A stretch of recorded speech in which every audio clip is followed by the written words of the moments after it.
Welcome to my channel NSR digital classes. दोस्तों, आप लोगों का स्वागत है मेरे यूट्यूब चैनल में। आज के इस वीडियो में मैं आपको ट्रिग्नोमेट्रिक टेबल कैसे याद रखने शॉर्ट ट्रिक मेथड से आपको समझाने जा रहा हूँ। ठीक है, जो भी हमारे जो वैल्यूज़ हैं, ठीक है, सबसे पहले जो आपको याद रखना है वो है साइन का। अगर आपको साइन की वैल्यू याद हो जाती है तो आप कॉस की वैल्यू आराम से निकाल सकते हैं, टेन की वैल्यू आराम से निकाल सकते हैं। ठीक है, सबसे पहले मैं एक एक करके चीज़ पे आता हूँ। यहाँ पर हम लिखते हैं पहले कौन सा डिग्री आएगा, 0, फिर आएगा 30 डिग्री, फिर 45 डिग्री, फिर 60 डिग्री और फिर 90 डिग्री। ठीक है, ये डिग्रीज होती हैं हमारे पास। अब देखो, 0 के लिए बात कर रहे हैं तो अच्छा ये होता है कि कई सारे बच्चे ना साइन का याद कर लेते हैं। बाई चांस सपोज़ करो हमें साइन का याद नहीं होता है, पहला चीज़ हमें याद नहीं है, तो एक ट्रिक जो मैं बताने जा रहा हूँ वो आपको हमेशा याद रहेगा। 0 के लिए देखो, स्टार्ट करना है किससे, स्टार्ट किससे करना है, 0/4 से करना है। ठीक है, 0/4 से। इसका रूट 0 का जो स्क्वायर रूट होता है, 0/4 का मतलब 0 ही हुआ। इसका जो स्क्वायर रूट होता है ना वो 0 होता है। ठीक है, तो साइन 0 की जो वैल्यू होगी वो कितनी होगी, 0 होगी। फिर 30 के लिए जो बात करते हैं, यहाँ लिखोगे 1/4 का मैं स्क्वायर रूट लेना है, 0 के बाद 1/4। 1 का स्क्वायर रूट कितना होता है 1, 4 का स्क्वायर रूट कितना होता है 2, तो 1/2 होगा। 45 के लिए क्या करना है, स्क्वायर रूट के अंदर 1 के बाद क्या आएगा 2/4, 2 1 जा 2, 2 2 जा 4, यानी कि 1/2 का स्क्वायर रूट निकालना है। तो वो क्या होगा, देखो 1/2 का स्क्वायर रूट क्या होगा, 1/2 का स्क्वायर रूट, 1 का स्क्वायर रूट तो 1 होता है और 2 का स्क्वायर रूट क्या होगा √2। ये किसकी वैल्यू है, 0 की, ये 30 की, ये 45 की। ठीक है, अब हमें किसका निकालना है, 1 हो गया तो 2 हो गया, तो अब हमें निकालना है 60 के लिए। तो ये क्या होता है 3/4 का स्क्वायर रूट, 3/4 का √3 का √3, 4 का क्या हो जाता है स्क्वायर रूट 2। और 90 के लिए क्या होगा 4/4, 4 4 1 जा 4, 1 का स्क्वायर रूट कितना होता है 1। ठीक है समझ में। तो ये किसकी वैल्यू है, यह वैल्यू 0 की। ये किसकी वैल्यू है, ये वैल्यू है 30 डिग्री की। ठीक है, ये किसकी वैल्यू है, ये वैल्यू है हमारे पास 45 डिग्री की। ये किसकी वैल्यू है, ये वैल्यू हमारे पास है 60 डिग्री की। ये किसकी वैल्यू है, ये वैल्यू हमारे पास है 90 डिग्री की। आया बस समझ में ये सब। पहला लाइन या तो आप याद कर लो या आप ऐसे निकालना, 0/4 का स्क्वायर रूट, 1/4 का स्क्वायर रूट, 2/4 का स्क्वायर रूट, 3/4 का स्क्वायर रूट और 4/4 का स्क्वायर रूट। ठीक है, देखो तो वैल्यू क्या मिलेगी आपको, 0, 1/2, 1/√2, √3/2, 1, ये वैल्यूज़ आपको मिलेंगी। ठीक है, अब मैं इनको प्रॉपर लिख लेता हूँ ताकि आपको एक जगह लिखते हुए भी चलो, क्योंकि हमें रिजल्ट कलेक्ट करके दिखाना है ना, शॉर्ट ट्रिक है तो रिजल्ट तो हमें बनाना आना चाहिए। अब चलिए बात करते हैं, तो मैं यहाँ पर लिख लेता हूँ, यहाँ लिख लेता हूँ मैं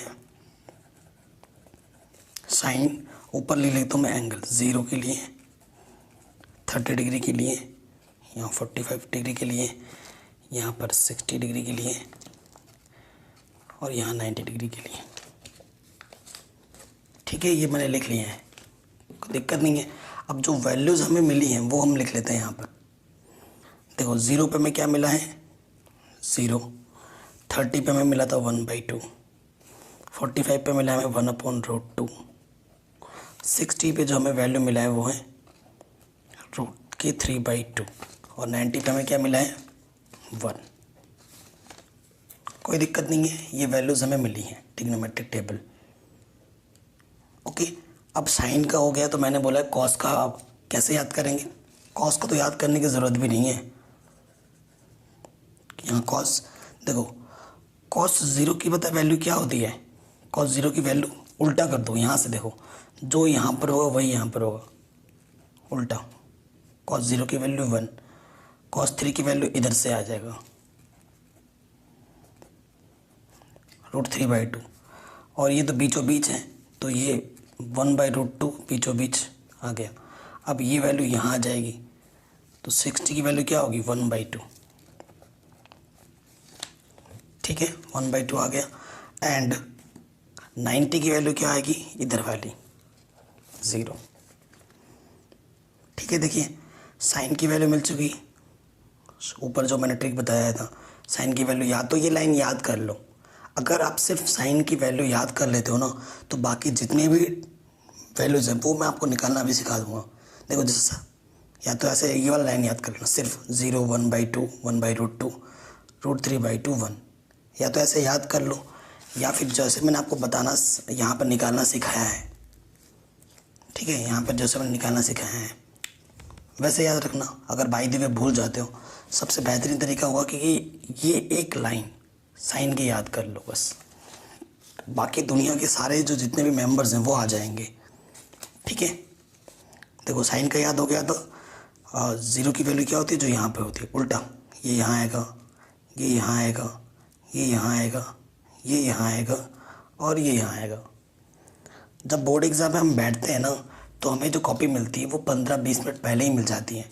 तो 15-20 मिनट जब पहले मिलती है तो उसका यूटिलाइज़ करके आप जो फटाफट से टाइम मिलता है वो पेपर के बीचों बीच किसी एक पन्ने में रफ लिख के ये फटाफट ट्रिग्नोमेट्रिक टेबल बना लेना। ये ऐसा मैं अपने टाइम पे भी करता था, इससे आप टाइम का यूटिलाइज़ कर पाएंगे। ये तो मैं आपको धीरे धीरे समझा रहा हूँ, एक बार आप सारी चीज़ें समझ जाएंगे ना तो ट्रिग्नोमेट्रिक टेबल आपको मुश्किल से बनाने में सिर्फ 1 से 2 मिनट लगेगा, ठीक है। अब यहाँ पर आता है 10 की बात, यहाँ किसकी बात आती है, 10 की बात। तो देखो सारा खेल होता है कैलकुलेशन का, फॉर्मूला 10, जो tan थीटा होता है वो क्या होता है, sin थीटा बट्टे cos थीटा, ये होता है फॉर्मूला, ठीक है। अभी देखो, अभी जस्ट आपकी आंखों के सामने साइन की वैल्यू भी पता थी, cos की वैल्यू भी हमें पता हो गई। अगर tan 0 की वैल्यू निकालनी है, सपोज करो tan 0 निकालना है मेरे को, तो वो क्या होगा, वो होगा sin 0 अपॉन cos 0, ठीक है। sin 0 की वैल्यू कितनी है 0 और cos 0 की वैल्यू कितनी है 1, तो 0/1 कितना होता है 0, तो tan 0 की वैल्यू कितनी होगी 0, ठीक है। सिर्फ साइन और cos मेरे को पता है तो मेरे को tan निकल जाएगा आराम से इस फॉर्मूले से। अब मेरे को tan 30 निकालना है तो वो क्या होगा, sin 30 अपॉन cos 30, ये होगा फॉर्मूला। देखो sin 30 की वैल्यू क्या है 1/2 एंड cos 30 की वैल्यू क्या है √3/2, ठीक है। इसके अपॉन में 2 है, इसके अपॉन में 2 में कैंसिल, क्या बचा यहाँ पर 1/, ऊपर से 1, यहाँ से √3, 1/√3, tan 30 की वैल्यू। आप अपने NCERT में जो टेबल दे रखा है उससे मैच भी करते रहो, यही सब लिखा होगा जो मैं लिख रहा हूँ। अब आपको निकालना tan 45 की वैल्यू, tan 45 क्या होगा, साइन के 45 अपॉन cos के 45, ठीक है। तो साइन के 45 की वैल्यू क्या है 1/√2 और cos 45 भी क्या है 1/√2, ऊपर नीचे सेम है 1/√2, 1/√2 1 जा, तो tan 45 की वैल्यू कितनी आ जाएगी 1, ठीक है, कोई दिक्कत नहीं है। अब आगे बढ़ते हैं, tan 60 की वैल्यू निकालनी है अब हमें। tan 60 क्या होगा, साइन के 60 अपॉन cos के 60, ठीक है ना। तो साइन के 60 की वैल्यू कितनी है हमारे पास, √3/2 एंड cos 60 की वैल्यू कितनी है 1/2, इसके अपॉन में 2, इसके अपॉन में 2 कैंसिल, √3/1 कितना आ जाएगा √3, ठीक है। सो इसकी वैल्यू कितनी होगी √3, कोई दिक्कत नहीं है, आगे समझ में। अब किसको निकालना है, अब हमें निकालना है tan 90, tan 90 क्या होगा साइन 90 अपॉन कॉस 90। साइन 90 की वैल्यू होती है 1 और कॉस 90 की वैल्यू क्या होती है 0। किसी के अपॉन में जब 0 होता है वो क्या होता है अनडिफाइंड, और इसको अनडिफाइंड को हम इस रूप में निकालते हैं। ठीक है, तो यहाँ पर क्या आ जाएगा अनडिफाइंड। ठीक है, ये आ गया हमारे पास। आई होप आपको समझ में ज़रूर आ रहा होगा। ठीक, ये चीज़ आ गई। देखो साइन का निकल गया, कॉस का निकल गया, टेन का निकल गया। जैसे ही आपका टेन का निकला वैसे ही आपका कॉट का निकल जाएगा। देखो तो टेन के बाद जो आएगा वो आएगा कॉट। कॉट निकालने के दो तरीके हैं। कॉट निकालने के कितने तरीके हैं? दो। देखो जो कॉट थीटा होता है वो 1/10 थीटा होता है। या तो ऐसे निकालो या फिर दूसरा एक तरीका है। दूसरा तरीका क्या है? जैसे साइन और कॉस के लिए बताया था मैंने कि ये यहाँ जाता है वो यहाँ जाता है, वैसा ही तरीका कॉट में भी अप्लाई होता है कि कॉट 0 की वैल्यू पता है क्या होती है? यहाँ से इन्फिनिटी। कॉट 30 की वैल्यू क्या होती है? √3। फिर कॉट 45 की वैल्यू भी 1 होती है। कॉट 60 की वैल्यू 1/√3 होती है। और कॉट 90 की वैल्यू क्या होती है? 0। सिंपल। साइन का पता था, कॉस निकल गया। टेन का फॉर्मूला होता है साइन थीटा अपन कॉस थीटा, और टेन का पता है तो कॉट अपने आप निकल गया। ठीक है, ये चीज़ें जब आप प्रैक्टिस करोगे अपने मन में तो आराम से बन जाएंगी, कोई दिक्कत नहीं होगी। ये निकल गया आपका, कॉट निकल गया आराम से। अब हम क्या निकालेंगे? अब हम निकालेंगे कॉसेक। कॉसेक थीटा निकालेंगे। ठीक है, अब देखो कॉसेक के लिए एक रूल, जो कॉसेक थीटा होता है वो 1/sin थीटा होता है। ये फॉर्मूला है, इसको याद रखना। अब देखो जैसे कि मेरे को कॉसेक 0 की वैल्यू निकालनी है, हाँ, तो वो क्या होगा 1/sin 0। ठीक है, और sin 0 की वैल्यू कितनी होती है? 0 होती है। तो 1/0 क्या होता है? इन्फिनिटी। ठीक है, तो यहाँ पर क्या जाएगा? इन्फिनिटी। ठीक, ऐसे ही आपको कॉसेक 30 की निकालनी है। कॉसेक 30 क्या होगा? 1/sin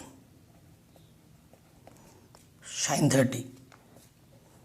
sin 30 की वैल्यू क्या होती है? 1/2 ये होती है। देखो 1/2 इसके अपॉन में कुछ नहीं है तो हम 1 ले लेंगे। इसकी मल्टीप्लाई इसके साथ, इसकी मल्टीप्लाई इसके साथ, डिवाइड में 2 × 1 2 1, तो क्या जाएगा 2। तो यहाँ हम क्या लिख देंगे? 2। ठीक है, उसके बाद क्या आता है? कॉसेक हो गया, कॉसेक 30 हो गया। अब कॉसेक 45, तो ये भी क्या होगा? 1/sin के 45। यानी कि अगर मैं बताऊँ शॉर्ट ट्रिक में और समझा दूँ तो ये जो चीज़ें हैं ना बदल दो। जो नीचे होता है वो ऊपर आ जाता है, जो ऊपर होता है नीचे आ जाता है। तो √2 ऊपर आ जाएगा, 1 नीचे आ जाएगा, तो क्या हो जाएगा? ये √2। इसको भी पलट दो, 2 ऊपर √3 नीचे, ये यहाँ आ जाएगा। ठीक है, और 1 के अपॉन में 1 करोगे, मैंने बोला ना पलट देते हैं। देखो कॉसेक 90 क्या होगा? 1/sin 90, और sin 90 की वैल्यू तो 1 होती है, तो 1/1 क्या होगा? 1, यहाँ आ जाएगा 1। ठीक है, कॉसेक भी हमने निकाल दिया है। अब हमारे पास क्या बचा है? अब हमारे पास बचा है एक ही, सेक थीटा। सेक की वैल्यू निकालनी है। सेक निकालने के भी दो तरीके हैं। ठीक है ना, सेक निकालने के दो तरीके हैं। तो जिस तरीके से आपने कॉसेक निकाला वैसे ही सेक निकल सकता है, क्योंकि जो सेक थीटा होता है ना 1/sin थीटा, 1/cos थीटा होता है। सेक थीटा बराबर क्या होता है? 1/cos theta. ये तरीका है। ठीक है, या बाकी जैसे हमने किया था, साइन का मिल गया तो कॉस मिल जाता है, टेन का मिला तो कॉट मिल जाता है, वैसे ही कॉसेक का होता है। अगर कॉसेक मिल गया है तो सेक मिल जाता है, लेकिन कैलकुलेशन के टाइम पे ये ज़्यादा हेल्प करता है। ठीक है, कैलकुलेशन के लिए हमें ये ज़्यादा हेल्प करता है। तो मैं आपको इसी मेथड से बताऊंगा, क्योंकि ये तो हमें पता चल जाएगा तुरंत। ये यहाँ आ जाएगा, ये यहाँ आ जाएगा, ये यहीं रहेगा, ये यहाँ आ जाएगा और ये यहाँ आ जाएगा। शॉर्ट ये तो पता ही चल गया, लेकिन पूरी कैलकुलेशन हमें आनी चाहिए ना, उसके हिसाब से मैं आपको बताना चाहता हूँ। जैसे कि हमें किसका निकालना है, सेक ज़ीरो। सेक ज़ीरो क्या होगा, 1/cos 0। ठीक है, 1 cos 0 की वैल्यू कितनी है हमारे पास, 1। तो 1/1 कितना आ जाएगा, 1। ठीक, तो देखो यहाँ पर 1 था, यहाँ आना था, कैलकुलेशन करके भी 1 आया। ठीक, उसके बाद मेरे को निकालना है सेक 30। तो सेक 30 क्या होगा, 1/cos 30। सो 1/, का मतलब होता है रेसिप्रोकल। ठीक है, 1/, का मतलब क्या होता है, रेसिप्रोकल। बस कॉस वाले का रेसिप्रोकल कर दो, 2 ऊपर आ जाएगा, √3 नीचे आ जाएगा। फिर यहाँ पर भी इसका रेसिप्रोकल करेंगे, बीच वाले का, √2 ऊपर 1 नीचे, तो यहाँ √2 ही रहेगा। फिर देखो यहाँ पर 2 ऊपर नीचे 1, 2/1 क्या होता है, 2। ठीक है, और 0 1/0 क्या होता है, इन्फिनिटी। ठीक है, तो देखो ये हमारा ट्रिग्नोमेट्रिक टेबल बन के तैयार हो गया। ये मैंने पूरा कॉन्सेप्ट के साथ, ट्रिक के साथ बताया है। इसमें कॉन्सेप्ट भी है और हमारा शॉर्ट ट्रिक भी है, डिटेल कॉन्सेप्ट के साथ मैंने आपको बताया है। ठीक है, आप इस चीज़ को अगर फॉलो करोगे, ज़िंदगी में कभी भी आप ट्रिग्नोमेट्रिक टेबल नहीं भूलोगे। शॉर्ट ट्रिक भी है इसमें और कॉन्सेप्ट भी है पूरा।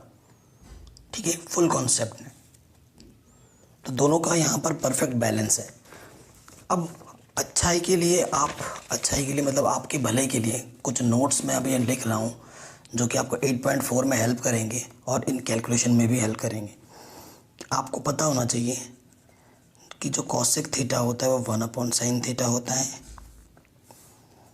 जो सेक थीटा होता है 1/cos थीटा होता है, जो टेन थीटा होता है वो 1/cot थीटा भी होता है और sin/cos भी होता है। ठीक है, ये चीज़ हो गई। cot थीटा अगर होगा तो वो क्या होगा, cos थीटा/sin थीटा।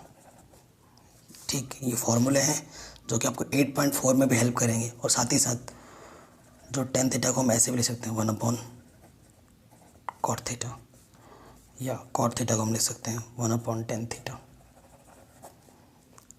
ठीक, तो इस वीडियो से मैंने आपको पूरी ट्रिग्नोमेट्रिक टेबल कैसे शॉर्ट ट्रिक में याद किया जाता है वो मैंने बता दिया है। आई होप आपको समझ में ज़रूर आया होगा।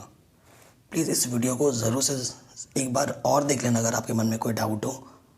I think short and simple video है, ज़्यादा लेंथी भी नहीं है, फुल कॉन्सेप्ट के साथ मैंने बनाया है। क्लास 10th की पूरी ट्रिग्नोमेट्री मैंने करा रखी है, पूरा NCERT मैथ्स मैंने करा रखा है, जिसकी लिंक्स मिल जाएंगी आपको डिस्क्रिप्शन में।